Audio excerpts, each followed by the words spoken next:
नमस्कार, जय हिंद। आपका स्वागत है हैंस अकेडमी चैनल पर। आज का जो टॉपिक है वो ब्रह्मपुत्र नदी है। तो ब्रह्मपुत्र नदी भारत व एशिया की एक महत्वपूर्ण नदी है। अगर हम इसके उद्गम स्थल की बात करें तो कैलाश पर्वत में चीमायुंगडंग जगह का नाम है ये, तो वहाँ से इसका ओरिजिनेशन होता है। और चाइना में एक इसकी सहायक नदी है, उसका नाम है तीस्ता। तो जैसे ही यह चीमायुंगडंग से निकलती है वो पूरब की दिशा में जाती है। पूरब की दिशा में जब ये जाती है ना तो 1100 किलोमीटर की दूरी तय करती है ब्रह्मपुत्र। और चाइना की इसकी दो सहायक नदियां हैं, एक नयांग क्यू और एक सामो। ये चाइना की दो इसकी सहायक नदियां हैं। अब जैसे ही ये अरुणाचल प्रदेश में एंट्री करती है ना तो नामचा बारबा पर्वत है, वहां पर यांगयाप दर्रा है और यांगयाप दर्रे से ही ये भारत में प्रवेश करती है। तो यह हेयर पिन का आकार बनाती है और हेयर पिन के आकार बनाती हुई अरुणाचल प्रदेश में हेयर पिन का आकार बनाती अरुणाचल प्रदेश में एंट्री करती है। नामचा बारबा पर्वत पर स्थित यांगयाप दर्रा में ये एंट्री सबसे पहले भारत में कहाँ करेगी? अरुणाचल प्रदेश में। तो जब ये अरुणाचल प्रदेश में आती है तो वहाँ की एक सहायक नदी है इसकी दिहांग, तो इसको अरुणाचल प्रदेश में दिहांग के नाम से जाना जाता है। इसके बाद फिर यह अरुणाचल प्रदेश में गौर्ज का निर्माण करते हुई महाखंड का निर्माण करती, क्योंकि अरुणाचल प्रदेश को पर्वतीय क्षेत्र है तो वहाँ पर यह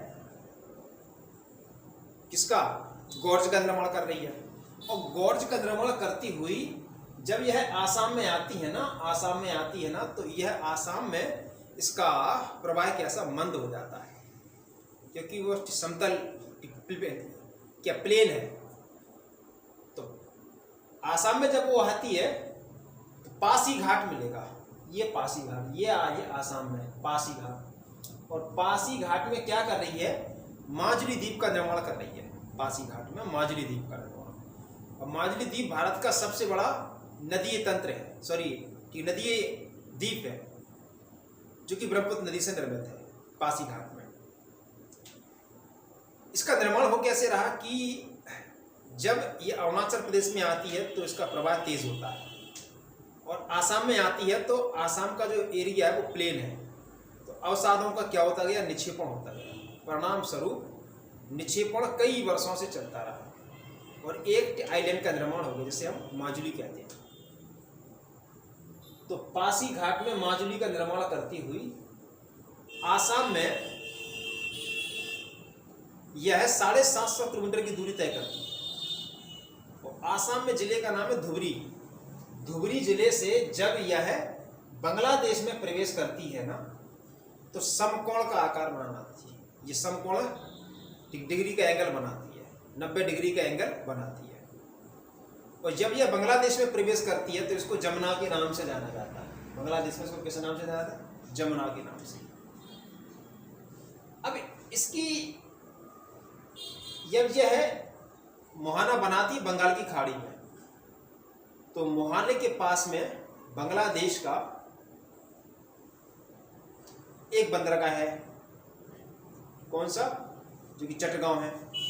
चाइना ने उस पर लीज पे ले रखा है, चाइना के कब्जे में वो। तो ये मतलब कि कहने का तात्पर्य हमारा ये है कि पहले ये पूर्व दिशा में आती है, फिर दक्षिण में आती है, फिर यह पश्चिम में आती है और फिर दक्षिण में आती है। इसका इस प्रकार का ये बेसन है। अगर हम इसकी कुल लंबाई की बात करें तो 29 किलोमीटर के आसपास इसकी कुल लंबाई है। ब्रह्मपुत्र नदी जब बंगाल की खाड़ी में मर्ज होती है ना तो सुंदरबन का डेल्टा का निर्माण करती है। अब सुंदरबन का डेल्टा है ना जो वो गंगा, ब्रह्मपुत्र और एक मेघना है। मेघना जो कि कहाँ से? नागालैंड की पहाड़ियों से आ रही है और मिजो त्रिपुरा का बॉर्डर से होते हुई कहाँ पर? बांग्लादेश में मेघना के नाम से जानी जाती है, जिसका नाम है बराक। तो बराक नदी कहाँ से आ रही है? नागालैंड की पहाड़ियों से। मिजो और त्रिपुरा की सीमा साझा करते हुए बांग्लादेश में इसको मेघना के नाम से जाना जाता है। तो सुंदरबन का डेल्टा गंगा, ब्रह्मपुत्र और मेघना की एक धारा, गंगा, ब्रह्मपुत्र और मेघना की जो एक धारा है ना, इसको मेघना कहते हैं। मेघना बताया ना आपने, इसकी एक सहायक नदी है, परंतु वह उस नदी का नाम है बराक, परंतु उसको बांग्लादेश में मेघना के नाम से जाना जाता है। इसका नाम है बराक, जो कि नागालैंड की पहाड़ियों से आ रही है। अब जो मेघना है ये क्या कर रही है, ये डेल्टा इस प्रकार का बना रही है बांग्लादेश में, सुंदरबन का डेल्टा, जो कि विश्व का सबसे बड़ा डेल्टा है। तो गंगा, ब्रह्मपुत्र और मेघना इनसे निर्मित है। तो जब मेघना बांग्लादेश में प्रवेश करती, इसमें मर्ज होती है ना, तो जगह का नाम है चांदपुर। बांग्लादेश में जगह का नाम क्या है, चांदपुर, जहां पर मेघना मतलब कौन, बराक, जो कि नागालैंड से आ रही है, ये आ रही है। तो जब बांग्लादेश में प्रवेश इसमें मर्ज होती है तो जगह का नाम है चांदपुर नाम जगह पर ये, ठीक है, मर्ज करती है। अब इसको क्या कहते हैं, मेघना। और मेघना क्या बना रही है, मतलब एक धारा बना रही है सुंदरबन का डेल्टा। अब जो यहाँ से जो गंगा आ रही थी ना, तो गंगा में बांग्लादेश में के नाम से जाना जाता है क्या, पद्मा। अब गंगा का लास्ट भारतीय राज्य क्या है, पश्चिम बंगाल। तो पश्चिमी बंगाल में गंगा का एक धारा निकल के आती है, हुगली, और हुगली पश्चिमी बंगाल में, ठीक है, पश्चिम बंगाल से होते हुए बंगाल की खाड़ी में आती है। तो पश्चिम बंगाल में जब वो मर्ज करती है ना, मर्ज करने के पहले भागीरथी के नाम से जानी जाती है। और गंगा सागर, जो गंगा सागर है वहां पर ये मर्ज होती है, कौन सी, हुगली नदी, जो कि कोलकाता के तट पर मर्ज होती है।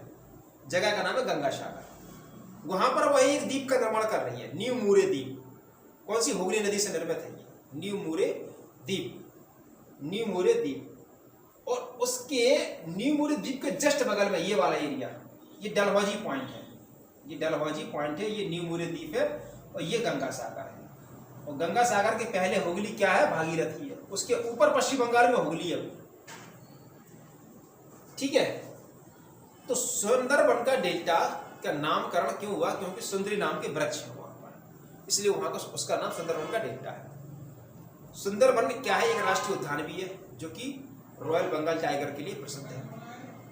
सुंदरबन का डेल्टा की अगर हम बात करें तो इसका 25% क्षेत्र है वो भारत में आता, पश्चिम बंगाल में आता, कलकत्ता वाले हिस्से में आता, जबकि 75% इसका हिस्सा बांग्लादेश में आता है, ठीक है। अगर हम बात करें कि तीस्ता नदी, जो कि यहाँ से इसकी सहायक नदी है, धुबरी के पास में, तो धुबरी जहां से ब्रह्मपुत्र 90 डिग्री का कोण बना रही है, तो 90 डिग्री का कोण बनाते, आसाम में जब बांग्लादेश में प्रवेश करती है तो 90 डिग्री का कोण बनाती है। धुबरी क्या जिले का नाम है। तो यहां से आ रही है तीस्ता नदी, सिक्किम से कहां से, जेमू ग्लेशियर में, ठीक है, चोलामू झील है, तो चोलामू झील से इसका इसका निकलती है जी तीस्ता, और धुबरी के पास में ब्रह्मपुत्र में मुहाना बना। अब हम बात करते हैं कि ब्रह्मपुत्र की सहायक नदियां कौन कौन सी हैं, तो समझते हैं। न्यांग की और सांगपो चाइना, दिहांग ये दिबांग है, दिबांग अरुणाचल प्रदेश, ये दिहांग है अरुणाचल प्रदेश, लोहित अरुणाचल प्रदेश, बूढ़ी गंगा ये लोहित में मर्ज होती है, तो ये अरुणाचल प्रदेश में लोहित नदी, जहां पर भूपेन हजारिका ब्रिज बना हुआ है, भूपेन हजारिका ब्रिज बना हुआ है, लोहित नदी, जो कि ब्रह्मपुत्र की सहायक नदी है, ठीक है। अच्छा, ये दिहांग आ रही है और ब्रह्मपुत्र में मुहाना बनाती है। ये सुबनसिरी है, आसाम की नदी है, मानस आसाम की नदी है, ये धनसिरी है, ये भी आसाम की नदी है, ठीक है ना। अच्छा, जब ये ब्रह्मपुत्र आ रही है ना, तो मेघालय से बिल्कुल पास से गुजरती है, गारो खासी से, ये गारो खासी जहतियां हैं, तो यहाँ के पास से गुजरती है, ठीक है, मेघालय ब्रह्मपुत्र। ब्रह्मपुत्र की अगर हम बात करें कौन कौन से नामों से जाना जाता है, तो चाय नाम है, इसको सांगपो के नाम से जाना जाता है। अरुणाचल प्रदेश में आगी तो ध्यान के नाम से जाना जाएगा। आसाम में इसको ब्रह्मपुत्र के नाम से जाना जाएगा, जबकि बांग्लादेश में जमुना के नाम से जाना जाएगा।